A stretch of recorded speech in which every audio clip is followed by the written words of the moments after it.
Hello everyone, this is Anushka of BSc second year studying in Isabella Thoburn College, and my topic of presentation is Theory of Equilibrium, Stable and Unstable Equilibrium, Applications of Theory of Equilibrium on String, System of Forces and Virtual World. So let's start. The first topic is theory of equilibrium. So let us understand what equilibrium means. When all the forces that act upon an object are balanced, then the object is said to be in a state of equilibrium. The forces are considered to be balanced if the rightward forces are balanced by the leftward forces and the upward forces are balanced by the downward forces. Let us understand this by an example. So for this, let us consider an object. In this we can see that a force is acting on it downwards, and similarly to balance it, a force is acting on it in the upward direction. So this body is in a state of equilibrium since the downward force is balanced by the upward force. Now, this however does not necessarily mean that all the forces are equal to each other. Like, let us see this example. In this also, the body is in a state of equilibrium since the upward forces is balanced by the downward force and the rightward force is balanced by the leftward force. But here we can see that all the forces are not equal to each other since 50 is not equal to 30. So it is not necessary that all the forces need to be equal to each other for a body to be in equilibrium. Now, what is the condition for equilibrium? So, the first condition for equilibrium is that the sum of all external forces acting on a body should be equal to zero, and the second condition is that the sum of all external torques from external forces should be equal to zero. These are the two conditions for a body to be in equilibrium. Next is types of equilibrium. So for this, let us understand this by a graph. For this, we consider a smooth curve this, and suppose that a body moves on this smooth curve and the position of rest of the body be denoted by A, B and C. Now suppose that the body is at a position of rest at point A or at point C. Now if we try to displace it from its position of rest by moving it in either this direction or in this direction, then the body will try to return back to its original position of rest, that is at position A. Then in this condition, the equilibrium of the body is stable. Similarly is the case with C also. Now, if the body is at rest at point B, and if we displace it in either this direction or in this direction, then the body will not come back to its original position of rest, that is at point B or at its equilibrium position. Now, in this condition, the equilibrium of the body is said to be unstable. Here is another example for the same. If we displace the body in this, if we displace the body in any direction, then it will come back to its original position. But if we displace a body from this point, then it won't come back to its original position. Hence, it is in a state of unstable position, unstable equilibrium. Here is a graphical representation for the types of equilibrium, that is neutral equilibrium, stable equilibrium and unstable equilibrium. So for neutral equilibrium, if a body is in a neutral equilibrium, then if we displace it from its position, then it is independent of the displacement. Now for stable equilibrium, if it is displaced from its equilibrium position, then it experiences a net external force or torque in the opposite direction and it returns back to its equilibrium position. Like in this example you can see. Now for unstable equilibrium, if it is displaced from its original position, it experiences a net force or torque in the same direction as the displacement, so it moves away from the equilibrium position. This was all about types of equilibrium. Next topic is stability or instability of body with its center of gravity. That is, how can we find if a body is stable or unstable by knowing its center of gravity. So for this, we will take an example of a sphere whose center of gravity does not lies at the center of the sphere. So the first case is if the center of gravity lies on the vertical line passing through the point of contact and it is below the geometric center of the sphere, and if the sphere is slightly displaced, it tends to come back to its original position of rest, then this is the position of stable equilibrium. Now second case is if the center of gravity lies on the vertical line through the point of contact and above the geometric center of the sphere, and if the sphere is slightly displaced from its position, then it tends to go back away from the position of rest, that is it does not returns to its position of rest, then this is the position of unstable equilibrium. In the third case, if the center of gravity lies on the vertical line to the point of contact and it coincides with the geometric center of the sphere and the sphere is slightly displaced, then it will remain in equilibrium. Then in this case, the equilibrium is neutral. Next is conditions of stability of body with 1 degree of freedom when the work done is W is equal to F theta. Here theta is the quantity which defines the position of the body and W, the work done, is a function of theta. So we have W is equal to F theta. Now if F is the force that is applied on the body which causes a displacement dx in the body, then small work done dW is equal to p dx. Now if we put the value of dW, that is W is equal to F theta, so if we find dW, it will be F dash theta d theta. Substituting this value here, we get f dash theta d theta is equal to p dx.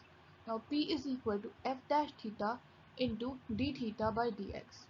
Now for equilibrium, we know that the net external force is 0, so all the forces will be 0. So it will be p is equal to 0. So we have f dash theta d theta upon dx is equal to 0 from here. And now we know that d theta by dx cannot be equal to 0, so f dash theta is equal to 0.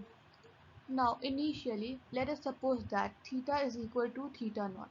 Now if we find dp by dx at theta is equal to theta naught, we get, if we have to differentiate this term with respect to x, so it will be differentiation of this function, that is f double dash theta at theta is equal to theta naught into d theta by dx into this function, that is d theta by dx, so it will be d theta by dx whole square at theta is equal to theta naught plus this function f dash theta and differentiation of this function, that is d square theta by dx square at theta is equal to theta naught. Now we know that f dash theta is equal to 0. We have found it from here. So we get the value of dp by dx at theta is equal to theta naught to be f double dash theta into d theta by dx whole square at theta is equal to theta naught. So here are the conditions for stable and unstable equilibrium. For stable equilibrium, we have f dash theta naught is equal to 0 and also f double dash theta naught is less than 0, which implies that stability of equilibrium for W is maximum at theta is equal to theta naught. Similarly, for unstable equilibrium, we also have f dash theta naught is equal to 0, but f double dash theta naught is greater than 0, which implies that stability of equilibrium for W is minimum at theta is equal to theta naught.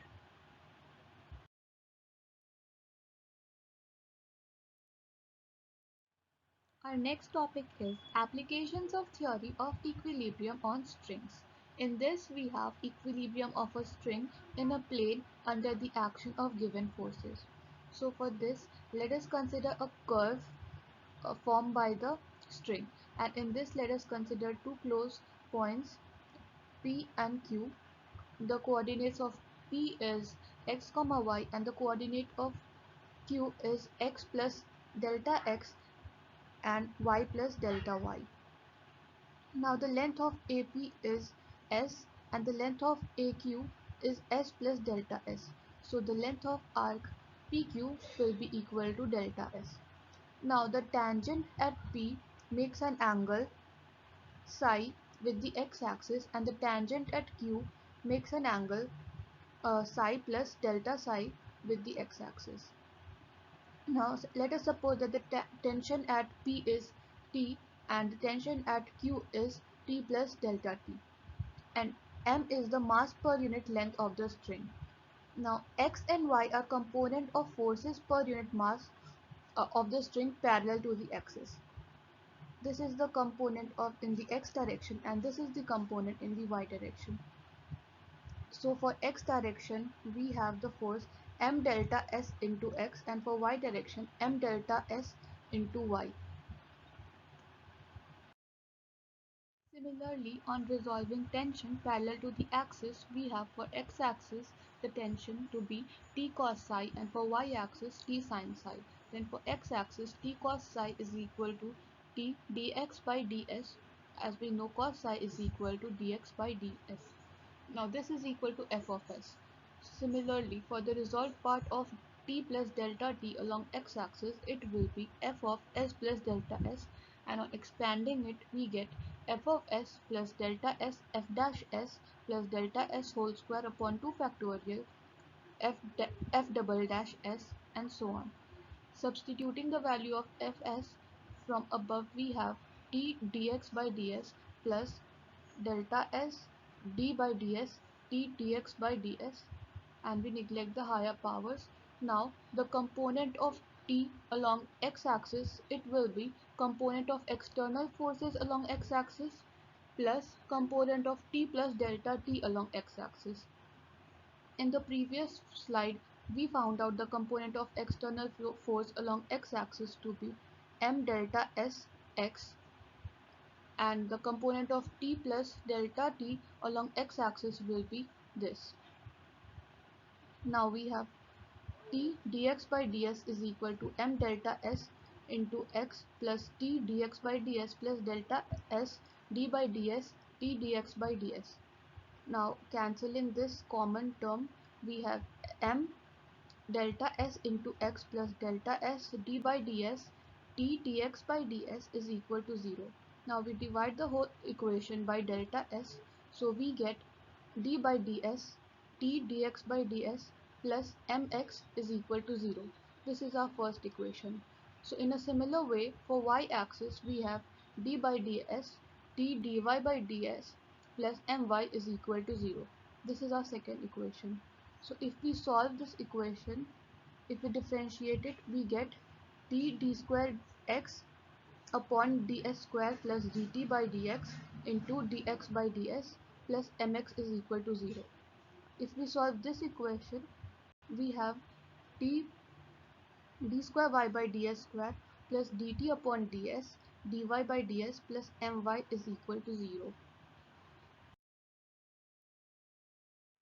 Multiplying the equations by dx by ds and dy by ds and adding, we get this, and finally we get t in bracket dx by ds into d square x by ds square plus dy by ds into d square y by ds square plus dt by ds in bracket dx by ds whole square plus dy by ds whole square plus m x dx by ds plus y dy by ds is equal to 0.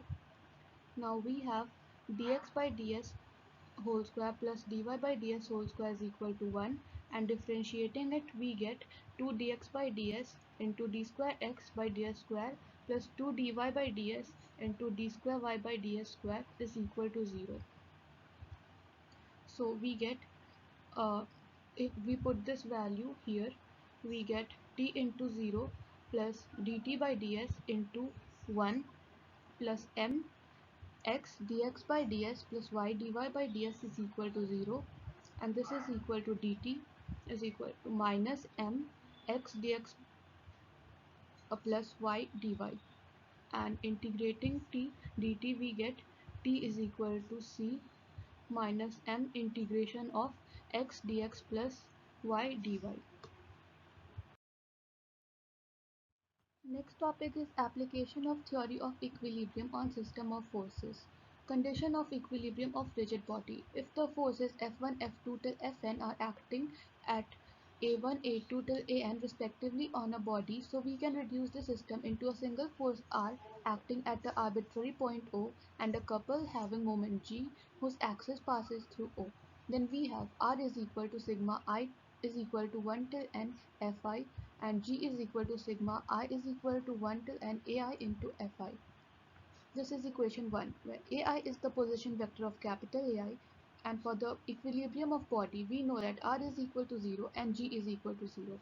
So if Fi has components xi, yi and zi, then Fi is equal to I cap xi plus j cap yi plus k cap zi.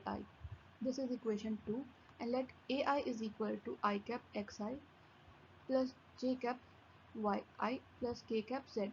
Then we have sigma I is equal to 1 till n Fi is equal to 0. This will be sigma I is equal to 1 till n I cap capital Xi plus j cap capital Yi and k cap capital Zi is equal to 0, and this implies I cap sigma I is equal to 1 till n capital Xi plus j cap sigma I is equal to 1 till n Yi plus k cap sigma I is equal to 1 till n capital Zi is equal to 0, and this implies that x is equal to 0, y is equal to 0 and z is equal to 0, where x is this and y is this and z is equal to this. So vector product of ai cross fi is equal to I cap j cap k cap x small xi small yi small zi capital xi capital yi capital zi, and this is equal to I cap yi capital zi minus zi capital yi plus j cap zi capital xi minus xi capital zi plus k cap xi capital yi minus yi capital xi. This implies that sigma I is equal to 1 till n ai into fi is equal to 0, which is equal to sigma I is equal to 1 till n I cap yi capital Zi minus Zi capital Yi plus j cap Zi capital Xi minus Xi capital Zi plus k cap Xi capital Yi minus Yi capital Xi is equal to 0. So we suppose that L is equal to this and M is equal to this and N is equal to this. Sigma I is equal to 1 till n. Then we have I cap L plus j cap M plus k cap N is equal to 0, and this implies L is equal to 0, M is equal to 0 and N is equal to 0. From 3 and 4 we get x is equal to 0, y is equal to 0, z is equal to 0, L is equal to 0, M is equal to 0 and N is equal to 0. So these are the necessary and sufficient conditions for the equilibrium.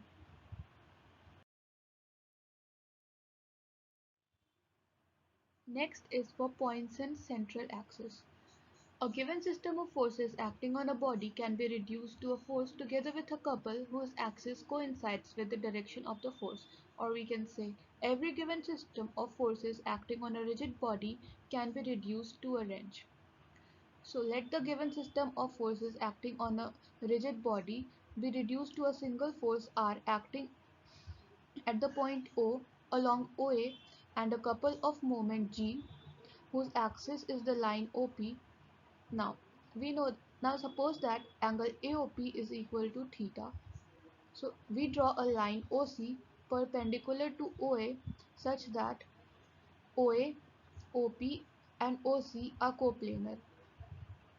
Draw line OQ perpendicular to the plane OAPC, and the couple of moment G about OP at its axis is equivalent to couple of moment g cos theta for y-axis and g sin theta along the axis OC.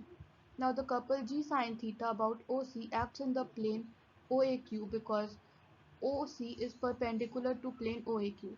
So the couple of moment g sin theta can be replaced by two equal and opposite forces. Let minus r act along OA and r act along O dash A dash at some point O dash on the line AQ OQ. So we have r OO dash is equal to g sin theta, which implies OO dash is equal to g sin theta upon r. The forces r and minus r at O balance each other. Then we have a force r at O dash and a couple of moment g cos theta whose axis is OA. The axis of the couple of moment g cos theta, that is OA, is transformed to the axis O dash A dash, which is parallel to OA. So finally we have a force r acting at O in the direction of O dash A dash and a couple of moment g cos theta about O dash A dash as axis. The axis O dash A dash, that is the axis of single couple, and the line of action of single force R, that is resultant of sum of forces, is known as Poisson central axis. This axis is known as Poisson central axis. Now let us understand what central axis, Roentgen, pitch and screw means. So for central axis, if a system of forces reduced to a single force and a single couple in such a way that the axis of couple coincides with the line of action of the force, here the line is called the central axis, like we saw in the previous slide. Second is wrench and pitch. If a system of forces is reduced to a single force R and a couple having moment K whose axis coincides with the direction of force, then R, K is called the wrench of the system. Here R is called the intensity of wrench and the ratio K upon R is called the pitch of the system. Third one is screw. A straight line acting along with the acting force when considered together with the pitch is known as screw. A screw is a definite single line for a definite pitch. Now the third application is application of theory of equilibrium on virtual work. Now first let us understand what is virtual work. Now if we imagine that the forces in equilibrium undergo some small displacement, then the work done by the forces is called virtual work, and such a displacement is called virtual displacement. The necessary and sufficient condition that a particle acted by a number of coplanar forces be in equilibrium is that the sum of virtual works done by the forces in a small displacement consistent with the geometrical condition of the system is zero, resolving the force F1 to x and y components. Similarly, the other forces F2 into x2 and y2 and till Fn till xn and yn. The virtual work done by the forces F1, F2 and till Fn is equal to alpha, that is the displacement along the x-axis, into x component, that is x1, plus beta, the displacement along the y-axis, into y1, that is the component along the y-axis. Similarly, for F2, alpha x2 plus beta y2, for F3, alpha x3 plus beta y3, and so on till for Fn, alpha xn plus beta yn. If we add these all, then the resultant will be equal to 0. That is alpha x1 plus beta y1 plus alpha x2 plus beta y2, and so on till alpha xn plus beta yn is equal to 0. This implies that alpha sigma x, where x is equal to x1 plus y2 till xn, plus beta sigma y, where y is equal to y1 plus y2 till yn is equal to 0. Now from the theory of force, sigma x is equal to 0 and sigma y is also equal to 0. Now let the new position of O be O dash and its coordinate be alpha dash comma beta. So the equation becomes alpha dash sigma x plus beta sigma y is equal to 0. This is our equation 2. Subtracting equation 2 from equation 1, we have alpha minus alpha dash sigma x is equal to 0, but we know that alpha minus alpha dash cannot be equal to 0, so this implies that sigma x is equal to 0. Similarly, we can also prove that sigma y is equal to 0 by taking the position of O dash to be alpha, comma beta dash and subtracting from it.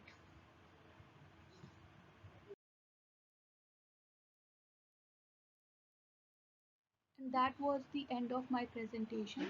Thank you so much.